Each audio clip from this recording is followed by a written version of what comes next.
লাকাদ কানা লাকুম ফি রাসূলিল্লাহি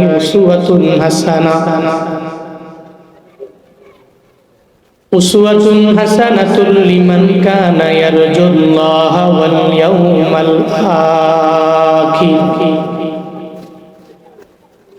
ইয়াউমাল আখির ওয়া যাকারাল্লাহা কাসীরা।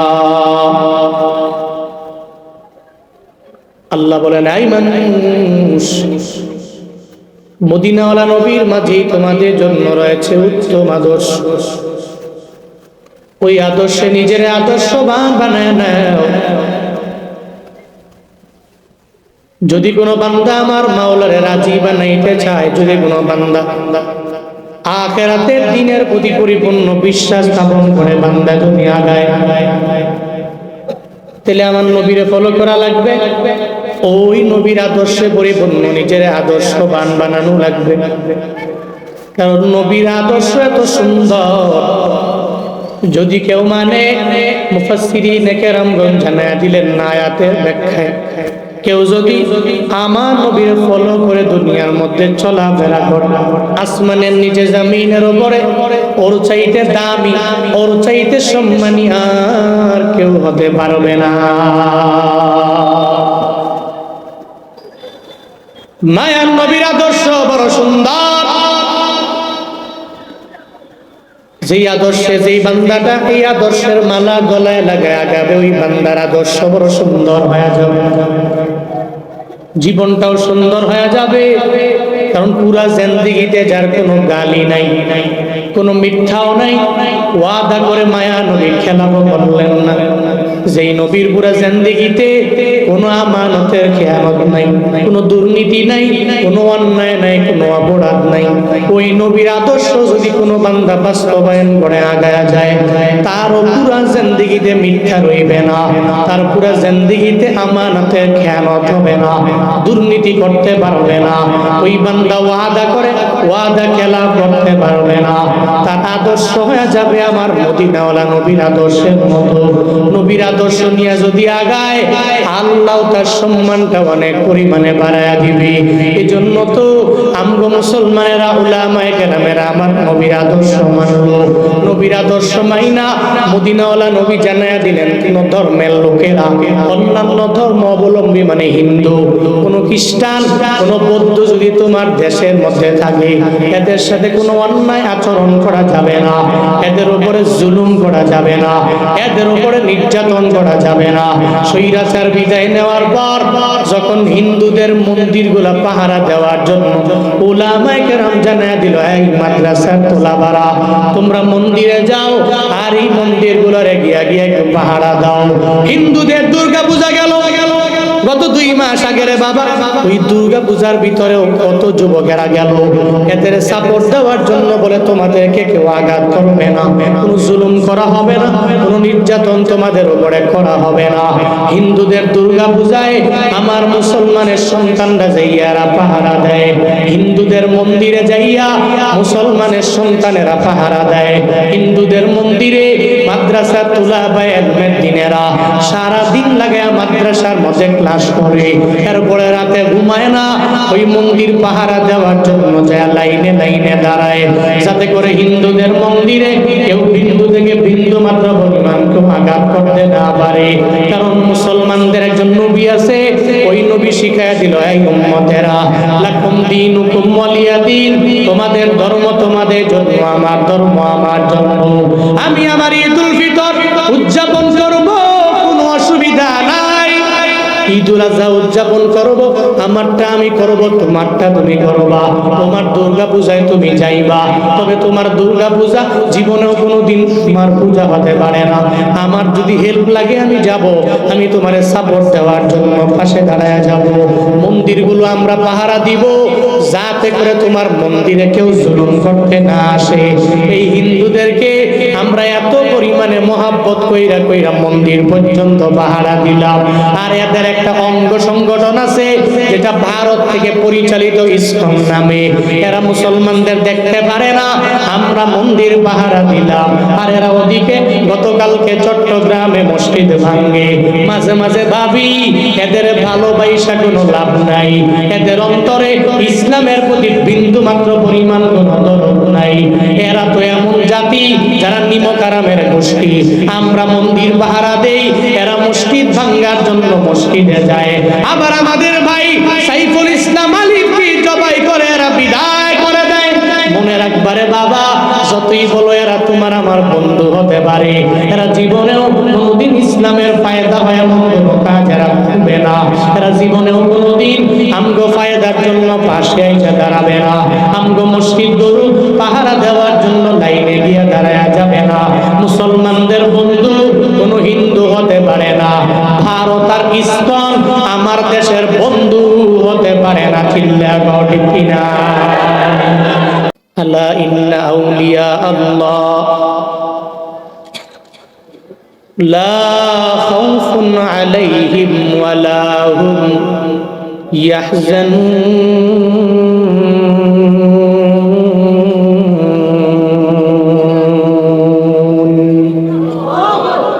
আল্লাহ কয় জেনে নাও, ইন্না আউলিয়া আল্লাহ, নিশ্চয়ই আল্লাহর বন্ধু যারা, লা খাউফুন আলাইহিম, তাদের কোনো ভয় নাই, ওয়ালা হুম ইয়াহজানুন, তাদের বিন্দু থেকে বিন্দু মাত্র পরিমাণ কোনো চিন্তাও নাই। এজন্য যারা আল্লাহকে বন্ধু বানায়, রবকে নিজের জীবনের সবচেয়ে ঘনিষ্ঠ মনে করে, ও দুনিয়াতে কোনো স্বৈরাচারকে ভয় করে না।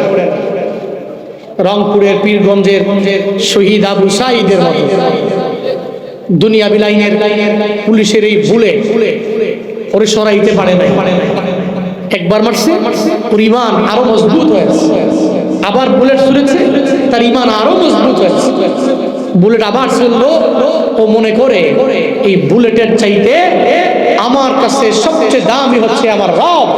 কারণ যারা শাহাদাতের মজা একবার পায়, ওরা বুলেটকে ভয় করে না, বরং 16 বছরের স্বৈরাচারকে জুলমের মাত্রাটা কমানোর জন্য নিজের জীবনটাকে দেওয়া ইসলাম মনে করে। চিল্লা কও ঠিক কিনা? এরা নিজের জীবনটাকে দেওয়াকেই নিজের জন্য স্বাচ্ছন্দ্যবোধ মনে করে, মনে করে এটাই কল্যাণকর, মনে করে আমার জন্য এটাই উত্তম। অন্তত পক্ষে 2-3 জনের জীবনের মাধ্যমে যদি এত বছরের এক জালেমকে বিদায় করা যায়, অনেক ফায়দা। এই জন্য যারা মুমিন, লা খাউফ আলাইহিম, ভয় নাই, ওয়ালা হুম ইয়াহজানুন, তাদের বিন্দু মাত্র পরিমাণ কোনো চিন্তা নাই। ঘোষণা কি আমার না আল্লাহ? আরো জোরে বলেন না আমার না আল্লাহ? তোমার মতো প্রিয় বন্ধু যার হৃদয়ে রায়, আল্লাহর মতো প্রিয় বন্ধু যার হৃদয়ে রায়, তার কি আর থাকতে পারে, তার কি আর থাকতে পারে দুঃখ কষ্ট ভয়।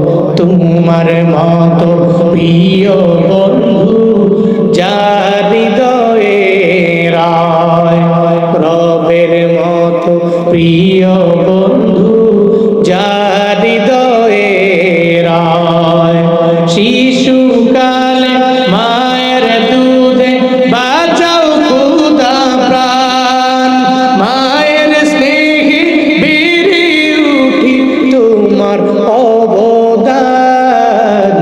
বন্ধু হয় ভালোবাসা, বন্ধু হয় ভালোবাসা, ওরাও জগৎ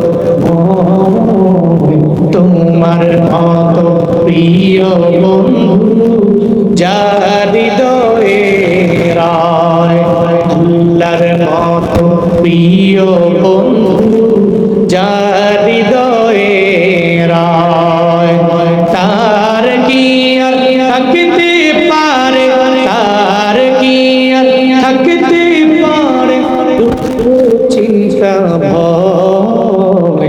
তোমার মতো প্রিয় বন্ধু যার হৃদয়ে রায়, আল্লাহর মতো প্রিয় বন্ধু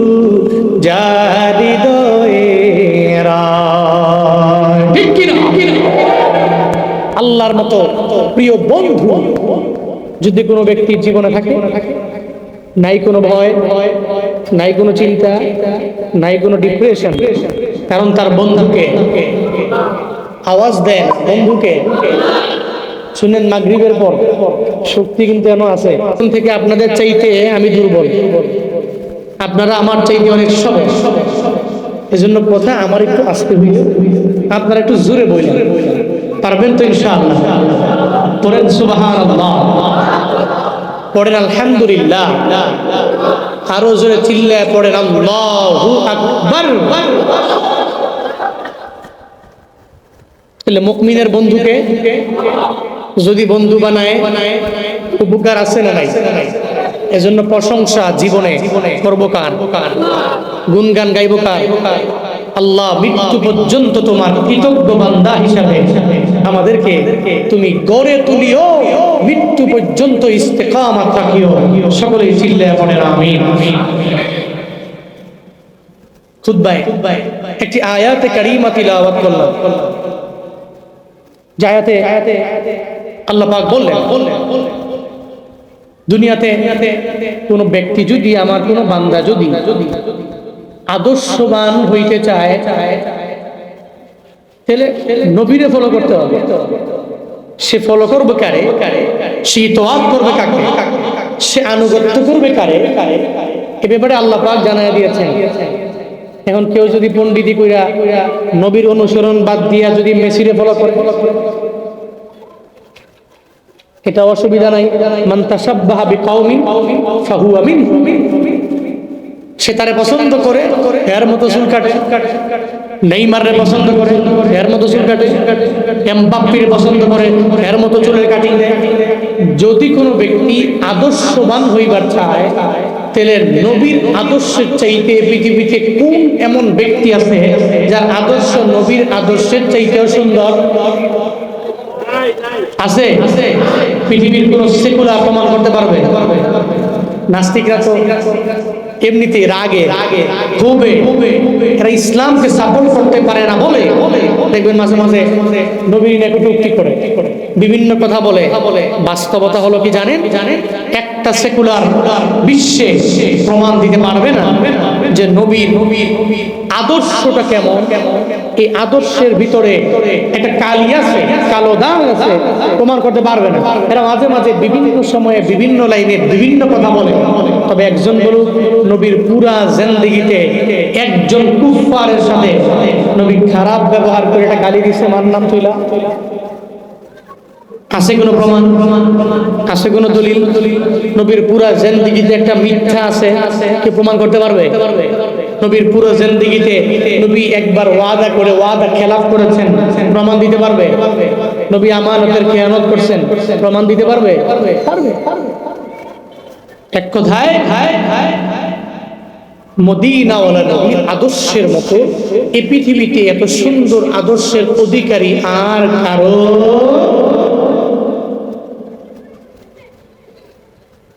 লাকাদ কানা লাকুম ফি রাসূলিল্লাহি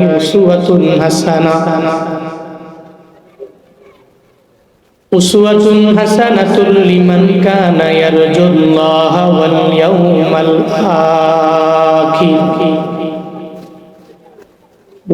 ইয়াউমাল আখির ওয়া যাকারাল্লাহা কাসীরা। আল্লাহ বলেন, আই মানুষ, মদিনাওয়ালা নবীর মাঝেই তোমাদের জন্য রয়েছে উত্তম আদর্শ। ওই আদর্শে নিজের আদর্শবান বানায় নাও। যদি কোনো বান্দা আমার মাওলারে রাজি বানাইতে চায়, যদি কোনো বান্দা আখিরাতের দিনের প্রতি পরিপূর্ণ বিশ্বাস স্থাপন করে বান্দা যদি আগায়, তাহলে আমার নবীরে ফলো করা লাগবে। ওই নবীর আদর্শে পরিপূর্ণ নিজের আদর্শবান বানানো লাগবে। কারণ নবীর আদর্শ এত সুন্দর, যদি কেউ মানে, মুফাসসিরিনে কেরামগণ জানায়া দিলেন না আয়াতের ব্যাখ্যায়, কেউ যদি আমার নবীর ফলো করে দুনিয়ার মধ্যে চলাফেরা করে, আসমানের নিচে জমিনের উপরে ওর চাইতে দামি, ওর চাইতে সম্মানী আর কেউ হতে পারবে না। মায়ার নবীর আদর্শ বড় সুন্দর। যেই আদর্শে যেই বান্দাটা এই আদর্শের মালা গলায় লাগায় আগাবে, ওই বান্দার আদর্শ বড় সুন্দর হয়ে যাবে, জীবনটাও সুন্দর হয়ে যাবে। কারণ পুরা জিন্দেগিতে যার কোনো গালি নাই, কোনো মিথ্যাও নাই, ওয়াদা করে মায়া নবী খেলাবো বললেন না। যেই নবীর পুরা জিন্দেগিতে কোনো আমানতের খেয়ানত নাই, কোনো দুর্নীতি নাই, কোনো অন্যায় নাই, কোনো অপরাধ নাই, ওই নবীর আদর্শ যদি কোনো বান্দা বাস্তবায়ন করে আগায়া যায়, তারও পুরা জিন্দেগিতে মিথ্যা রইবে না, তার পুরা জিন্দেগিতে আমানতের খেয়ানত হবে না, দুর্নীতি করতে পারবে না। ওই বান্দা ওয়াদা করে ওয়াদা খেলাফ করতে পারবে না। তার আদর্শ হয়ে যাবে আমার মদিনাওয়ালা নবীর আদর্শের মতো। নবীর আদর্শ নিয়ে যদি আগায়, আল্লাহ তার সম্মানটা অনেক পরিমাণে বাড়ায়া দিবে। এই জন্য তো আমগো মুসলমানেরা, উলামায়ে কেরামেরা আমার নবীর আদর্শ মানলো। নবীর আদর্শ মাইনা মদিনাওয়ালা নবী জানায়া দিলেন, কোন ধর্মের লোকেরা, অন্যান্য ধর্ম অবলম্বী মানে হিন্দু, কোন খ্রিস্টান, কোন বৌদ্ধ যদি তোমার দেশের মধ্যে থাকে, এদের সাথে কোনো অন্যায় আচরণ করা যাবে না, এদের উপরে জুলুম করা যাবে না, এদের উপরে নির্যাতন করা যাবে না। স্বৈরাচার বিদায় নেওয়ার পর যখন হিন্দুদের মন্দিরগুলা পাহারা দেওয়ার জন্য উলামায়ে কেরাম জানায়া দিল, এই মাদ্রাসার তোলাবারা তোমরা মন্দিরে যাও, আর এই মন্দিরগুলোরে গিয়া গিয়া একটু পাহারা দাও। হিন্দুদের দুর্গা পূজা গেল গত 2 মাস আগে রে বাবা, ওই দুর্গা পূজার ভিতরেও কত যুবকেরা গেল এদের সাপোর্ট দেওয়ার জন্য, বলে তোমাদেরকে কেউ আঘাত করবে না, কোনো জুলুম করা হবে না, কোনো নির্যাতন তোমাদের উপরে করা হবে না। হিন্দুদের দুর্গা পূজায় আমার মুসলমানের সন্তানরা যাইয়ারা পাহারা দেয়, হিন্দুদের মন্দিরে যাইয়া মুসলমানের সন্তানেরা পাহারা দেয়, হিন্দুদের মন্দিরে মাদ্রাসা তুলাবায়ে ইলমের দিনেরা সারা দিন লাগে মাদ্রাসার মধ্যে ক্লাস করে, এরপরে রাতে ঘুমায় না, ওই মন্দির পাহারা দেওয়ার জন্য যায় লাইনে লাইনে দাঁড়ায়, যাতে করে হিন্দুদের মন্দিরে কেউ বিন্দু থেকে বিন্দু মাত্র পরিমাণ কেউ আঘাত করতে না পারে। কারণ মুসলমানদের একজন নবী আছে, ওই নবী শিখাইয়া দিল, এই উম্মতেরা লাকুম দীনুকুম ওয়ালিয়া দীন, তোমাদের ধর্ম তোমাদের জন্য, আমার ধর্ম আমার জন্য। আমি আমার ঈদুল ফিতর উদযাপন করব, কোনো অসুবিধা নাই। ঈদুল আজহা উদযাপন করব, আমারটা আমি করব, তোমারটা তুমি করবা। তোমার দুর্গা পূজায় তুমি যাইবা, তবে তোমার দুর্গা পূজা জীবনেও কোনোদিন তোমার পূজা হতে পারে না। আমার যদি হেল্প লাগে আমি যাব, আমি তোমারে সাপোর্ট দেওয়ার জন্য পাশে দাঁড়ায় যাব। মন্দিরগুলো আমরা পাহারা দিব, যাতে করে তোমার মন্দিরে কেউ জুলুম করতে না আসে। এই হিন্দুদেরকে আমরা এত পরিমাণে মহাব্বত কইরা কইরা মন্দির পর্যন্ত পাহারা দিলাম। আর এদের একটা অঙ্গ সংগঠন আছে যেটা ভারত থেকে পরিচালিত ইসকন নামে, এরা মুসলমানদের দেখতে পারে না, আমরা মন্দির পাহারা দিলাম। আর এরা ওদিকে গতকালকে চট্টগ্রামে মসজিদ ভাঙ্গে। মাঝে মাঝে ভাবি এদের ভালোবাসা কোনো লাভ নাই, এদের অন্তরে ইসলামের প্রতি বিন্দু মাত্র পরিমাণ কোনো দরদ নাই। এরা তো এমন জাতি যারা নিমকারামের গোষ্ঠী। আমরা মন্দির পাহারা দেই, এরা মসজিদ ভাঙ্গার জন্য মসজিদে যায়। আবার আমাদের ভাই সাইফুল ইসলাম আলিফকে জবাই করে এরা বিদায় করে দেয়। মনে রাখবারে বাবা, যতই বলো এরা তোমার আমার বন্ধু হতে পারে, এরা জীবনেও কোনোদিন ইসলামের ফায়দা হয় এমন কোনো কাজ এরা করবে না। এরা জীবনেও কোনোদিন আমগো ফায়দার জন্য পাশে এসে দাঁড়াবে না, আমগো মসজিদ গরু পাহারা দেওয়ার জন্য লাইনে গিয়ে দাঁড়ায়া যাবে না। মুসলমানদের বন্ধু কোনো হিন্দু হতে পারে না। ভারত আর ইসকন আমার দেশের বন্ধু হতে পারে না। চিল্লা গো ঠিক কিনা? বাংলাদেশের জমিন থেকে ইসকনকে হটাও। ও ময়মনসিংহের মুসলমানেরা পুরো বাংলাদেশের বিভিন্ন লাইনে লাইনে বাজারে বাজারে বিভিন্ন জায়গায় মানুষগুলা যাইয়া এদের বিরুদ্ধে স্লোগান দেয়। ইসকন দেশে থাকতে পারবে না, কারণ এরা আমার সম্প্রীতির মধ্যে আঘাত আনলো। আমরা সুন্দর করে দেশের মধ্যে থাকলাম, কিন্তু আমার মুসলমান ভাইয়েরা কিভাবে জবাই করে ফেললো। এই মুসলমানেরা, এরপরেও কি তোমার বিন্দু মাত্র পরিমাণ রক্তক্ষরণ হয় না? এরপরেও কি বান্দা তুমি একটু বুঝবা না? তাদের ভিতরে তো বিন্দু মাত্র পরিমাণ আদর্শ নাই। এরা ভালো আদর্শে আদর্শবান হতে পারে নাই। আর আমগো আদর্শ কেমন জানুনি রে বাবা? মায়ার নবী জানায়া দিল, হিন্দু তোমার এলাকায় থাকবে তোমার দরবারে নিরাপদ, খ্রিস্টান তোমার এলাকায় থাকবে নিরাপদ, কোন বৌদ্ধ তোমার এলাকায় থাকবে নিরাপদ। এক কথায় আমার ধর্মের মতো শান্তির ধর্ম এই পৃথিবীর কোন জায়গায় হতে পারে না, ঠিক কিনা?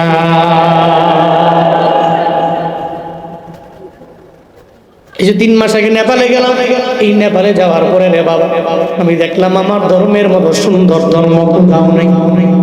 বুঝতে পারি মাঝে মাঝে হিন্দুদের রাজ্যে গেলে, ইন্ডিয়া গেলে, নেপালের মধ্যে গেলে আমার ধর্মের মতো সুন্দর ধর্ম কোথাও খুঁজে পাওয়া যায় না।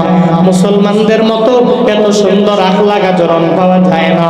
এই মুসলমানেরা, আমার মদিনাওয়ালা নবীর আদর্শ মাইনা চলিও, সাবধান, জীবন লাইনচ্যুত হওয়া যাবে না। আল্লাহ পাক বলেন, নবীর আদর্শের মাঝেই রয়েছে তোমাদের জন্য উত্তম আদর্শ। ওই উত্তম আদর্শ তুমি গ্রহণ করে বান্দা তুমি আগায়া যাও। কেমন আদর্শ মানবা? নবী রাস্তা দিয়ে কেমনে হাঁটলেন ওখানে ফলো করে নাও। নবী যদি ডান দিক দিয়ে হাঁটেন তো তুমিও নবীরে ফলো করে ডান দিকে হাঁটে যাও। নবীর জিন্দেগিতে যেহেতু মিথ্যা বলেন নাই, নবীর আদর্শ মানতে যাইয়া তুমিও মিথ্যা বলবা না। নবীর আদর্শ এমন আমার মদিনাওয়ালা নবীর আদর্শ এত পরিমাণে সুন্দর, এই সুন্দর আদর্শ দিয়া তোমার সমাজটারে পরিপূর্ণ গঠন করে নাও।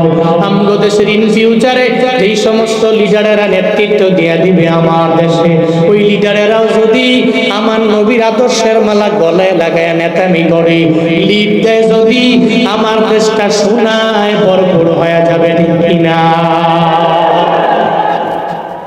আগে তো নবী আদর্শের মালা গলায় লাগাইতে পারে নাই, এজন্য এদেশের মানুষগুলো এত পরিশ্রম করলো, এত উপার্জন করে, দিন নাই রাত নাই পরিশ্রম করে প্রবাসীরা এরা কষ্ট করে রেমিটেন্স পাঠাইছে, আর এক একজনে নিজের ব্যক্তিগত ব্যাংকে নিয়ে ঢুকেছে, ঠিক কিনা? এক একজনের অ্যাকাউন্টে এত পরিমাণে টাকা, পদ্মা ব্রিজ এরকম 40টা করা যাবে, ঠিক কিনা? এরা যদি আমানতদার হয়, নবীর আদর্শের মালা গলায় লাগায় মনে করতো যে এটা আমানত, আমি খেয়ানত করব না। মনে রাখবেন, আমার দেশ কিসের সিঙ্গাপুর, কিসের মালয়েশিয়া, এই দেশের মানুষগুলো যেই পরিমাণে পরিশ্রম করতে জানে, প্রত্যেকটা মানুষ ডেলেবা দিন মজুর, দিনে আনে দিনে খায়, এরপরেও পরিশ্রম করে এদের সোনায় ভরপুর হইতে সময় লাগতো না। ইন ফিউচারে যে সমস্ত লিডাররা, যে সমস্ত নেতারা, এরাও যদি চিন্তা করে নবীর আদর্শের মালা গলায় লাগায় চলবো, তাহলে দেশটাকে সোনায় ভরপুর বানানো সম্ভব, ইম্পসিবল নয়। কিন্তু এরা যদি পূর্বের স্বৈরাচারের মতো এদেরকে ফলো করে অগ্রগামী হয়, ক্ষমতা এতদিন ছিল না, এখন পাইছি, এখন এই ক্ষমতার অপব্যবহার করব। মনে রাখবা, ফেরাউনের ক্ষমতা বেশি দিন নয়, নমরুদের ক্ষমতা বেশি দিন নয়, মুহাম্মদ সাল্লাল্লাহু আলাইহি ওয়াসাল্লামের ক্ষমতা আজও সারা বিশ্বে প্রান্তে প্রান্তে মুসলমানরা ফলো করে। এমন এক নেতৃত্বের আসনে বৈশা আমানতের খেয়ানত না কইরা যদি নবীর মতো নেতা হতে পারো, তোমার মরণের পরে কেউ আলহামদুলিল্লাহ পড়বে না, প্রত্যেকটা মানুষ ইন্না লিল্লাহ পড়বে, চিল্লা কও, ঠিক কিনা? মরণের পরে যদি মনে করো মানুষ আমার মরণের পরে ইন্না লিল্লাহ না কই আলহামদুলিল্লাহ পড়ুক, তাহলে যা মন চায় তাই করো। কিন্তু মনে রাখিও, একটা মানুষ মারা গেল, মানুষ মৃত্যুবরণের পরে আরে কুকুর যদি মরে যায়, কুকুর মাঝে মাঝে রোড গাড়ে কুকুর মারা যায় না, দেখবেন কুকুর মরে গেছে, শিয়াল মরে গেছে, আর কুকুর যদি মরে যায় এরপরেও দেখবেন ড্রাইভাররা মারা গেছে, ড্রাইভাররা ইচ্ছা করে তার চাকাটা ওই কুকুরের উপর দিয়ে নেয় না। কেন নেয় না? আরে কুকুরটা মরে গেছে, ড্রাইভার দেখলে আরে কুকুরটা মরে গেছে, মানে আফসোস করে কুকুরের উপর দিয়ে নেয় না, বরং কুকুরের দুই পাশ দিয়া চাকাটা যায়। কিন্তু তুমি আশরাফুল মাখলুক, পৃথিবীর সমস্ত মাখলুকাতের চাইতেও আরো দামি, আরো সম্মানিত হওয়ার পরেও তোমার মরণের পরে মানুষ কয় আলহামদুলিল্লাহ, কুকুর মরছে আফসোস করে, মানুষ মরছে আফসোস করে নাই। ভাবো একটু বালিশের সঙ্গে মাথা লাগায়া, এটা কেমন জীবন, কেমন জীবন এটা। কি লাভ হবে টাকা দিয়ে, কি লাভ হবে বাড়ি দিয়ে, কি লাভ হবে দামি 5-6টা 8টা গাড়ি দিয়ে, কি লাভ হবে যদি আমার মরণের পরে মানুষ আলহামদুলিল্লাহ কয়। আল্লাহ জালেম প্রত্যেকটা ব্যক্তিকে এই বুঝ দান করুন, সকলেই পড়ি আমিন। আরো জোরে পড়ে না আমিন। ইন ফিউচারে যে সমস্ত লিডাররা আসবে, আমি রিকোয়েস্ট করছি বাড়াবাড়ি করে, আজকেও দেখলাম আস্তে আস্তে একজন বক্তার মাহফিলে আসছে নেতামি করার জন্য। বক্তা সাহেব বয়ান করবে, আপনি আসবেন, আপনি লিডার, বক্তা সাহেব অবশ্যই আপনি এলাকার নেতা, আপনাকে সম্মান করবেন, আপনি আসবেন, ডানে বামে চেয়ার যদি থাকে বসবেন, না হয় পিছনে সুন্দর করে নিচে বসে যাবেন। 5 মিনিট বয়ান শোনার পরে বক্তার কাছে একটা ছোট্ট স্লিপ দেওয়া হবে। যদি বক্তা ভালো মনে করেন আপনাকে সময় দিবেন, যদি মনে করেন যে না বয়ানের মাঝে সময় দিলে বয়ানের ব্যাঘাত ঘটবে, তাহলে আপনি সুন্দর করে সালাম দিয়ে চলে যাবেন, আর না হয় বক্তার দোয়ার পরে ভাষণ দেওয়ার জন্য আসবেন। এই সমস্ত পার্টি নেতাগুলো এলাকায় যারা আছে, যারা মাহফিলের মাঝামাঝি আইসা বক্তার বয়ান বন্ধ কইরা, বক্তার বয়ানটাকে অফ কইরা তার নিজের বক্তব্যটাকে বেশি প্রায়োরিটি দেয়, এরা কত স্বৈরাচার যারা ছিল, এদের চালা চামুন্ডা, এদের অবস্থা এমন পরিমাণ হবে, এমন একটা পরিস্থিতি হবে, একটা সময় হারিকেন দিয়া উইজা পাওয়া যাবে না। চিন্তা করো ঠিক কিনা? এদেরও হারিকেন দেওয়া খুঁজে পাওয়া যাবে না।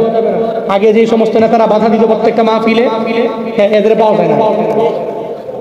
মাহফিলের ধারে কাছে এখন আসছে আরেক দল, ভালো ভালো করেন, আপনি নেতৃত্ব দিবেন, আপনি কথা বলবেন, ভালো, কিন্তু আইসা বক্তার বয়ান চলতে, আমি দেখি ডাইরেক্ট মাইক নিয়ে বলা শুরু করছে। একই উনি যে একজন উনি এখানে উপদেশ দিচ্ছেন, কথা বলছেন, আপনি ওনার কথাগুলোকে প্রায়োরিটি দেন নাই, আপনার এই বক্তব্যটা এত গুরুত্বপূর্ণ হয়ে গেল। আল্লাহ আমাদের প্রত্যেককে সঠিক বুঝ দান করুন, সকলেই পড়ি আমিন। আরো জোরে পড়ে না আমিন। আপনারা রাগ করতেছেন নাকি, কষ্ট পাচ্ছেন নাকি আপনারা? তাহলে আদর্শ মানবো কা?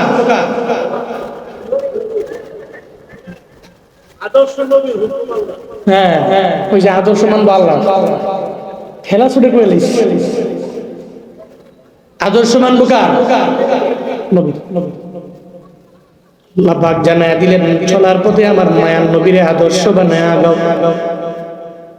ওই নবীর আদর্শের মালাটা গলার মধ্যে এমন ভাবে লাগায়া দাও যেই নবীর আদর্শে গালি নাই। 7 দিন পর্যন্ত টানা যখন নবীর ঘরের মধ্যে খাবার নাই, চুলার মধ্যে আগুন জ্বলে না, হাসান হুসাইনের পেটে খাবার নাই, নাতিরা ক্ষুধা লাগলে দৌড়ে আগে দাদার দরবারে যায়, নানার দরবারে যায়, নানায় থাকবে যা বলে ও নানা, ও দাদা পেটের ক্ষুধার যন্ত্রণা সহ্য করতে না পারে আপনার দরবারে চলে আসলাম, পেটের মধ্যে ক্ষুধা লাগলো, একটু খাবার কিনা দেন। হাসান হুসাইনের নবী মহাব্বত করেন, দৌড়া যখন নবীর দরবারে আসলে আইসা নবীরে জানায় দিলেন, নানা আমার পেটের মধ্যে খাবার নাই, একটু খাবার দিয়া দাও। সঙ্গে সঙ্গে আমার মায়ার নবী জানায় দেয়, ও হাসান হুসাইন, তোমাদের পেটের মধ্যে আমি কেমনে খাবার দিব, আমার পেটেই তো খাবার নাই। হাসান হুসাইন বলে, নানা আমার খাবারের ব্যবস্থা যেমনি হোক আপনি একটু কইরা দেন। না নাই কয়ে দাঁড়াও, আমি তোমাদের জন্য একটু খাবারের ব্যবস্থা করে দিব। নবী চিন্তা ভাবনা করলেন, একটা ইহুদির বাড়িতে আমার কাজের জন্য যাওয়া লাগবে, ইহুদির বাড়িতে কাজ করব, এরপরে আমি ওখান থেকে খাবার আইনা হাসান হুসাইনদের দিয়ে দিব, এরপরে এদের মনের আশা পূরণ করে দিব, ক্ষুধা নিবারণ হয়ে যাবে। ও আল্লাহর বান্দারা, মায়ার নবী চিন্তা করে ইহুদির বাড়িতে কাজের জন্য যাওয়া লাগবে, কিন্তু নবীর উম্মতেরা কেমন জানি হয়ে গেল, একটু বিপদে বললেই, একটু মুসিবতে বললেই ভিক্ষার জন্য প্লেট নিয়ে মোড়ে মোড়ে দাঁড়ায় যায়। একটা ভালো ভালো মানুষ চাইলে ভিক্ষাবৃত্তি না করলেও পারে, তারপরেও ভিক্ষার জন্য পেট নিয়ে মোড়ে মোড়ে দাঁড়ায়। ঢাকার শহরে গেলে ভালো মানুষ চাইলে ইসকাম কইরা খাইতে পারে, কিন্তু এই লোকেরা কাজের দিকে যায় না, শুধু প্লেট নিয়ে নিয়ে বিভিন্ন মোড়ে দাঁড়ায় যায়। না রে ভিক্ষুকেরা, ইসলামের মধ্যে দুইটা জিনিস হলো হালাল, তবে হালাল হলো নিকৃষ্ট হালাল। এক নম্বরে তালাক, দুই নম্বরে ভিক্ষা। এক নম্বরে তালাক, দুই নম্বরে ভিক্ষা। এই দুইটা হালাল, তবে নিকৃষ্টতম হালাল। জীবনে মনে রাখবা, আল্লাহ যদি বড় বড় বিপদের মধ্যে ফালায়া দেয়, আমার রবের দরবারে আবদার জানাও, আল্লাহ গো জীবনে ভিক্ষাবৃত্তি করার জন্য রাস্তায় নামায়ও না। বউয়ের সাথে ঝগড়া করার পরে এই তালাক নামক নির্দিষ্ট হালাল কাজ তুমি আমার দ্বারা করায়ও না।